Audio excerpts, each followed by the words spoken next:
बंदी छोड़ सतगुरु रामपाल जी भगवान की जय हो।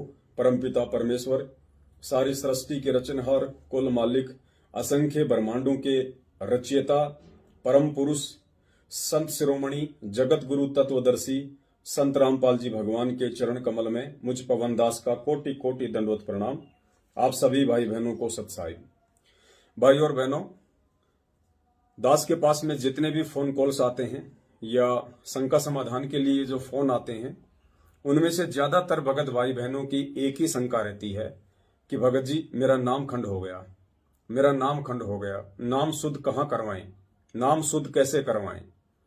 और दूसरा, सतलोक आश्रम मैनेजमेंट हरियाणा वालों के जाल से जो आत्माएं बाहर निकलकर साध संगति से जुड़ रही हैं, सत्सेवक बन रहे हैं, उनमें से भी कुछ आत्माओं को कहीं ना कहीं एक चिंता सताई जा रही है कि भगत जी यदि कल को हमारा नाम खंड हो गया तो हम शुद्ध कैसे करवाएंगे, शुद्ध कहां करवाएंगे।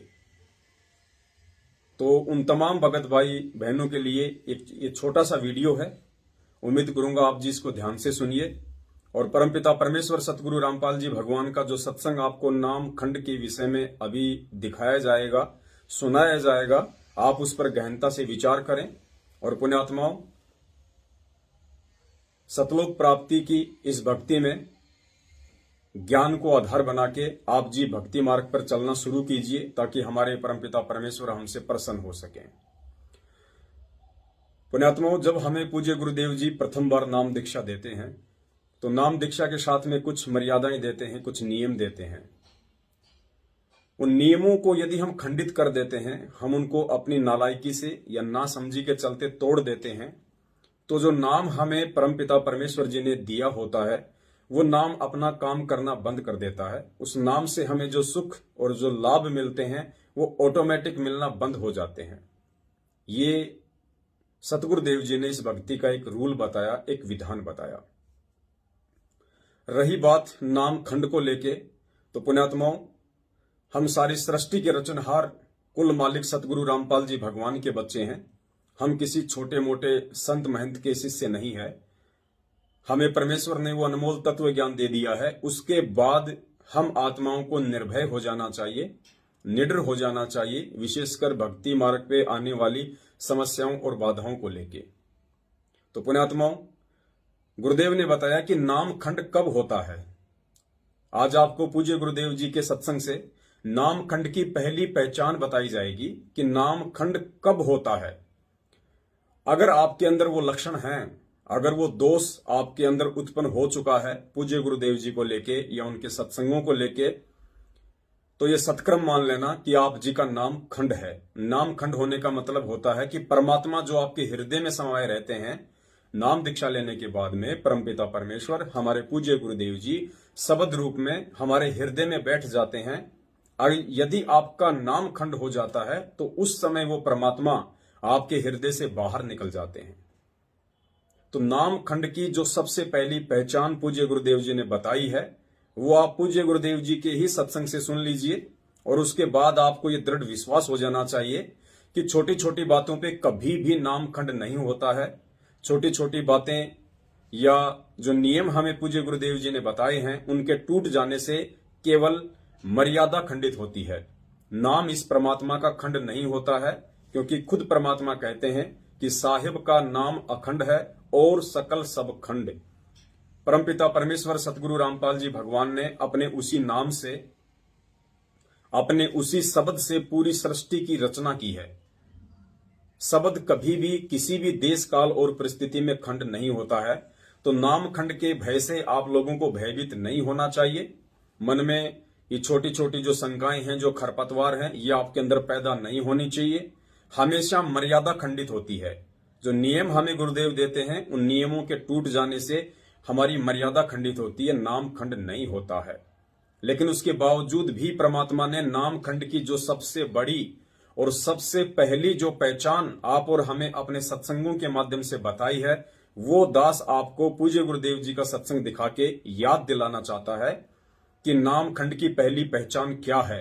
और जो पहली पहचान अब आपको पूज्य गुरुदेव जी बताने जा रहे हैं, यदि आपके अंदर वो दोष पैदा हो चुका है तो आपका नाम खंड है, यानी गुरुदेव आपके हृदय से निकल चुके हैं।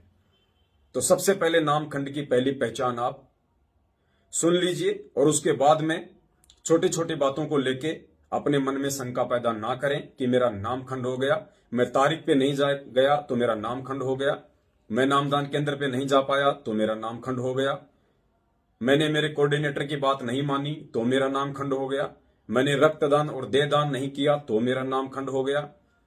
पुण्यात्माओं, अंततः आपको यदि सतलोक की प्राप्ति करनी है तो ज्ञान को आधार बनाना ही पड़ेगा। तो सुनिए पूज्य गुरुदेव जी के मुख कमल से कि नाम खंड कब होता है और नाम खंड की सबसे पहली पहचान क्या है। वरबली दास आपको बता देता है। एक बार परमपिता परमेश्वर ने अपने इस सत्संग में बताया कि जब आपको मुझ रामपाल दास की शकल और मुझ रामपाल दास के सत्संग जहर नजर आने लगे, अर्थात गुरुदेव कह रहे हैं कि जब आपको मेरी शकल यानी अपने गुरुदेव की शकल जब आपको दुश्मन जैसी नजर आने लगे और उनके सत्संग सुनने में आपकी बिल्कुल भी रुचि ना हो, तो समझ लेना आपका नाम खंड है, परमात्मा आपसे कोसों दूर हो चुका है। सबसे पहले सुनिए नाम खंड की ये पहली पहचान। गुरु भक्ता मम आत्म सोई, वाके हृदय रहूं समोई। मैं उसके हृदय में समाया रहूंगा। जब तक आपके हृदय में प्रभु समाये रहेंगे तो आपकी श्रद्धा भगवान में बनी ही रहेगी। आपके मन में जरा सा भी मैल दास के प्रति आएगा किसी भी पॉइंट से, भगवान वहां से हट जाएगा। जब भगवान का पंजाब से हट गया तो आप नदी को मत सोचोगे, सारी उल्टी भावना बन जाएगी। आज ये दास आपको अच्छा लगता है, फिर आपको दुश्मन दिखाई देगा, क्योंकि काल प्रवेश कर जाएगा। जब आपका नाम खंड हो जाएगा, ये पहली पहचान होगी, आपकी रुचि नहीं बनेगी इस दास में। उसका तरीका यही है कि फिर आपको ज्ञान है भगवान का, तो फिर सच्चाई पुण्यात्माओं, उम्मीद करता हूं परमपिता परमेश्वर जी के मुख कमल से सुनने के बाद आज के बाद आप इन छोटी छोटी बातों को लेके नाम के ऊपर शंका नहीं करेंगे कि मेरा नाम खंड हो गया, मेरा नाम खंड हो गया, अब मैं क्या करूं, अब मैं कहां जाऊं। कहीं जाने की आवश्यकता नहीं है। आगे अब आपको परमपिता परमेश्वर जी स्वयं ही बताएंगे कि यदि नाम खंड हो जाता है आपका, यदि ऐसी स्थिति आपके साथ पैदा हो चुकी है, किसी भी कारण से आप अपने गुरुदेव से दूर हो चुके हैं, आपके मन में किसी ने अपने पूज्य गुरुदेव जी के प्रति कोई गलत विचार पैदा कर दिए, गलत भावनाएं पैदा कर दी और आपने सत्संग सुनना छोड़ दिए या सत्संगों में आपकी रुचि नहीं बनती है और गुरुदेव आपको दुश्मन जैसे नजर आने लगे हैं, और यदि फिर भी आप पूज्य गुरुदेव जी की भक्ति करना चाहते हैं तो परमात्मा ने उसका फिर एक तरीका बताया कि वो नाम आपका कैसे शुद्ध होगा। वो नाम इन फर्जी नामदान केंद्रों पे जाने से शुद्ध नहीं होगा जो गुरुदेव के जेल जाने के बाद सतलोक आश्रम मैनेजमेंट हरियाणा वालों ने अपने धार्मिक धंधे के विस्तार के लिए खोल रखे हैं। उसके लिए पूज्य गुरुदेव जी क्या बता रहे हैं, दास आपको वर्बली बता देता है, फिर आपको परमात्मा का सत्संग सुनाएंगे। आगे इस वीडियो में परमात्मा बता रहे हैं कि यदि ऐसी स्थिति आपके साथ उत्पन्न हो चुकी है, आपका नाम खंड हो चुका है, तो आप पुनः अपने गुरुदेव के समक्ष जाइए। यानी अगर गुरुदेव आश्रम में हैं तो आप अपने गुरुदेव के पास जाइए, अपने गुरुदेव के चरणों में दंडवत करके बारंबार उनसे विनती कीजिए, अपनी गलती की क्षमा याचना कीजिए। उसके बाद परमात्मा दयालु हैं, वो आपका कनेक्शन फिर से जोड़ देते हैं। कहने का मतलब है पुण्यात्माओं, यदि नाम खंड हो जाता है ऐसी स्थिति में, उसके बाद नाम शुद्ध तभी होगा जब आप गुरुजी के सामने जाके विनती करेंगे। अर्थात आज सतलोक आश्रम मैनेजमेंट हरियाणा वालों ने जो फर्जी नाम दीक्षा केंद्र खोल रखे हैं और जो बात बात पे आपका नाम खंड करवा देते हैं, फिर आप लोगों का नाम शुद्धिकरण करवाते हैं, पुण्यात्माओं वो नाम शुद्धिकरण का तरीका नहीं है। नाम शुद्धिकरण का सही तरीका पूज्य गुरुदेव जी अब आपको बताएंगे कि यदि आपका नाम खंड हो गया है तो अपने गुरुदेव के समक्ष जाइए और गुरुदेव से विनती कीजिए। यानी गुरुदेव से मिलने के बाद और गुरुदेव से प्रार्थना करने के बाद फिर आपने नाम शुद्ध करवाना है और वही नाम शुद्ध माना जाएगा। और पुण्यात्माओं, आज हमारे पूज्य गुरुदेव जी, क्योंकि दास आज वीडियो 2021 में बना रहा है, पूज्य गुरुदेव जी आज हिसार जेल में हैं। ऐसी स्थिति में आपने क्या करना है, क्योंकि आप जेल नहीं जा पाएंगे, तो ऐसी स्थिति में पुण्यात्माओं ये सत्य भक्ति है। हमारे पूज्य गुरुदेव अंतर्यामी है। हम रोज संध्या आरती पढ़ते हैं कि अंतर्यामी एक आप आत्म के आधार, जो तुम छोड़ो हाथ तो मोहि कौन उतारे पार। हम अपने पूज्य गुरुदेव जी को अंतर्यामी कहते हैं। और अंतर्यामी वो होता है जो हमारे घट के अंदर तक की बात को जानता है। चीटी पायल बाजे पैर, साहिब सुनता है सब लहर। परमात्मा चीटी के पैर के पायल की आवाज भी सुन लेता है, जो आप और हम कान लगाकर ध्यान से सुन भी नहीं सकते। वो अरबों खरबों कोसों दूर बैठा परमेश्वर सुन लेता है, उसी को अंतर्यामी कहते हैं। तो ऐसी स्थिति में आपके पास एक ही तरीका है नाम शुद्धिकरण का। आप अपने गुरुदेव पर विश्वास करें, अपने गुरुदेव को अंतर्यामी समझें, और जहां भी आपने अपने घर में गुरुदेव का दरबार लगा रखा है, अपनी अंतरात्मा से, अपने हृदय से यदि आपको उस गलती का पश्चाताप है, और यदि आप अपनी अंतरात्मा से गुरुदेव से क्षमा याचना करेंगे और आगे के लिए आप गुरुदेव से प्रतिज्ञा करेंगे, पूज्य गुरुदेव को आप विश्वास दिलाएंगे कि हे परमेश्वर, आज के बाद आपका दास या आपकी दासी परमात्मा भविष्य में कभी भी ऐसा कोई गलत कर्म नहीं करेगा जो कि आपकी मर्यादाओं के खिलाफ हो, जो आपके दिल को ठेस पहुंचाए। परमेश्वर, मुझ दास या दासी को आप जी क्षमा कीजिए। मैं आपसे कोटि कोटि दंडवत प्रार्थना करती हूं। पूज्य गुरुदेव, मुझ पे मेहर कीजिए। हे मालिक, आज के बाद इस किंकर से, इस नीच से ऐसा कोई भी भक्ति विरुद्ध कर्म नहीं होगा जो आपके दिल को ठेस पहुंचाए। पुण्यात्माओं, यही एकमात्र तरीका है वर्तमान समय में गुरुदेव की गैर हाजिरी में जो आप अपने नाम को शुद्ध कर सकते हैं। अन्यथा इसके अलावा आप चाहे कहीं भी चले जाइए, किसी भी फर्जी नामदान केंद्र पे चले जाइए, गुरुजी के किसी भी कलयुगी परिवार के सदस्य के पास चले जाइए, या सतलोक आश्रम मैनेजमेंट हरियाणा ने जगह जगह अपने धार्मिक धंधे के लिए जितने भी फर्जी आश्रम खोल रखे हैं, आप चाहे वहां चले जाइए, आपका नाम कभी भी शुद्ध नहीं होगा। नाम शुद्धिकरण का केवल यही एकमात्र तरीका है। पहले सुन लीजिए आगे कि गुरुदेव कह रहे हैं कि अपने गुरुदेव के पास जाइए और उनसे विनती कीजिए, और परमात्मा दयालु है, नाम शुद्ध कर देता है। आपकी रुचि नहीं बनेगी इस दास में।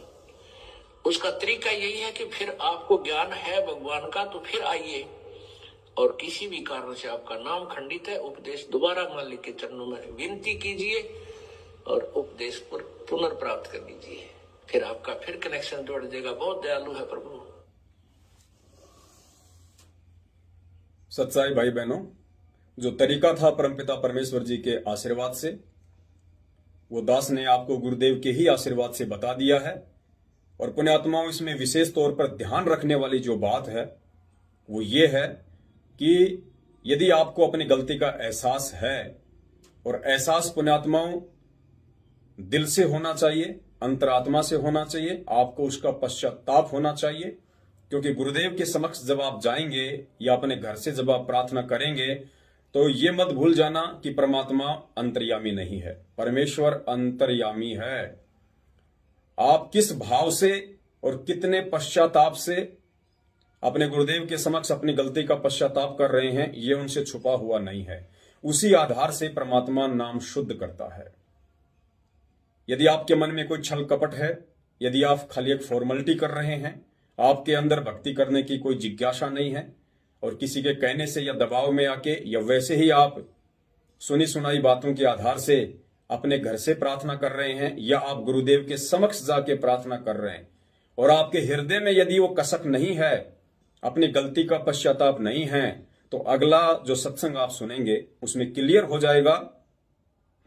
यदि आपने छल बल से ऐसा किया, तो चाहे आप गुरुदेव के चरणों में जाके माफी मांग लीजिए साक्षात, और हो सकता है पूज्य गुरुदेव आपका नाम भी शुद्ध कर दें, आपको दोबारा से नाम भी दे दें। लेकिन गुरुदेव कह रहे हैं, यदि गुरु ने हृदय से नाम शुद्ध नहीं किया तो भी वो नाम शुद्धिकरण नहीं होगा। कितनी गहरी बात है पुण्यात्माओं। यानी आप अपनी गलती की क्षमा याचना यदि बिना किसी भाव के और बिना पश्चाताप के कर रहे हैं, तो गुरुदेव तो अंतर्यामी है, उनसे तो कुछ भी छुपा हुआ नहीं है। तो परमात्मा कह रहे हैं कि भले ही उस समय गुरुदेव आपका नाम भी शुद्ध कर देंगे, लेकिन वो शुद्ध किया हुआ नाम भी काम नहीं करेगा, क्योंकि आपका मन जो है वो मैला है। सुनिए परमपिता परमेश्वर जी के मुख कमल से। ऐसा दाव, ऐसा मौका, ऐसा चांस मनुष्य शरीर और फिर ये तत्व ज्ञान, और अब भी तुम पीछे रहोगे। कहते फिर परमात्मा ना संभाले तुमने कई हजारों वर्षों तक, हजारों युगों तक नहीं संभालेगा, क्योंकि आप रिजेक्ट कर दिए जाओगे कि इतना कुछ होने के बावजूद भी, और फिर अपनी अज्ञानता और अपने ही ज्ञान के ऊपर आधारित होकर के अपने आप ही चले, संत की एक भी नहीं मानी। क्यों कुछ दिनों के बाद परमात्मा इतना सुख दे देता है, यूं सोचा बस मौज माजरी है और ऐसे ही होना था। नहीं, यही भूल समाप्त कर देना कि प्रभु के चरणों के आने के बाद जो आपने पुण्यदान किया है, ये हो सकता है आपका इस जीवन भी चल सके और एक दो जीवन और भी चल सकता है, इतना पुण्य हो जाता आपका। लेकिन जिस दिन से आप संत से विमुख हो जाते हैं, उसी दिन आपका फुल स्टॉप हो जाता है। आप जो परमात्मा की मर्यादा को भंग कर देते हो, अपने मनमुखी स्वरूप हो जाते हैं, उसी दिन से आपकी भक्ति पर फुल स्टॉप लग जाता है आगे की। जब तक आप पुनः उपदेश प्राप्त नहीं कर लेते, उपदेश प्राप्त कर लेने मात्र से भी नाम नहीं जुड़ जाता। परमात्मा कहते हैं, इन बातों क्या पाइए कर सतगुर नजर निहाल, राजी कर सतगुर रूठे नू। ठीक है, कोई भक्त है, पहले लगा हुआ है, फिर उसने बीच में बकवाद कर दी, दोबारा भी चौथा भी नाम ले जाता है। जब तक इस दास हृदय से उसको उपदेश नहीं देता, तब तक उसका पुनर्नाम सब नहीं जुड़ पाएगा। ये मेरे बस की बात नहीं, ये परमात्मा की ही प्रेरणा अंदर से होती है। नाम अवश्य दे दिया जाता है, क्योंकि हमारा स्वभाव है कि हो सकता है ये बालक फिर सुधर जाए, बच्चा भगवान का। तो इसलिए कहते हैं, राजी कर सतगुरु रूठे नु, यानी अपने सतगुरु, मान लो आपसे गलती हो जाती है, सतगुरु क्यों रुष्ट होते हैं? क्योंकि आप विद्यार्थी, वो विद्यार्थी से टीचर रुष्ट होता है जो कोई भी मर्यादा नहीं निभाता, बार बार समझाने के बाद भी शरारत करने से बाज नहीं आता, तो वो उससे रुष्ट होता है। ऐसे ही परमात्मा का मार्ग है, आप विद्यार्थी हैं, ये दास आध्यात्मिक टीचर है। आपके हित के लिए आपको समझाया बुझाया जाता है, गलती करते हो आपको धमकाया भी जाता है, आपके भविष्य को मध्य नजर रखते हुए। निदास का कोई लेन देन नहीं। सत्साई भाई और बहनों, उम्मीद करता हूं आज के बाद नामखंड का जो भय आपके दिलो दिमाग में बैठा हुआ है, उसको आप निकाल फेंकेंगे। और गुरुदेव ने हमें जो मर्यादा बताई है, जो नियम बताए हैं, हम उनको खंडित ना करें, हम उनको ना तोड़ें, इसका हम विशेष ध्यान रखेंगे। और यदि किसी कारण से कोई मर्यादा टूट जाती है, कोई मर्यादा खंडित हो भी जाती है, तो सबसे बड़ा जो तरीका है, आज वर्तमान में पूज्य गुरुदेव जी के हिसार जेल में रहते सहते आप गुरुदेव को अंतर्यामी समझें, अपने गुरुदेव को आप जी परमेश्वर समझें, और अपने घर से ही, अपने हृदय से पूज्य गुरुदेव जी को दंडवत करके अपनी उन तमाम जाने अनजाने की गलतियों के लिए क्षमा याचना करें, हृदय से करें। गुरुदेव दयालु हैं, परमेश्वर आपके भाव को देखते हुए, आपके पश्चाताप को देखते हुए उसी आधार से आपका नाम शुद्ध करते हैं, और आगे हम उसी श्रद्धा, लगन और भाव से अपने भक्ति में लगे रहें। सत्साहेब बंदी छोड़ सतगुरु रामपाल जी भगवान की जय हो। जिसके सिर पर कृपा गुरु की, वो दुख कैसे पाएगा। जिसके सिर पर कृपा गुरु की, वो दुख कैसे पाएगा। नाम गुरु जी का जप लेगा, नाम गुरु जी का जप लेगा, जीवन सफल बनाएगा। जिसके सिर पर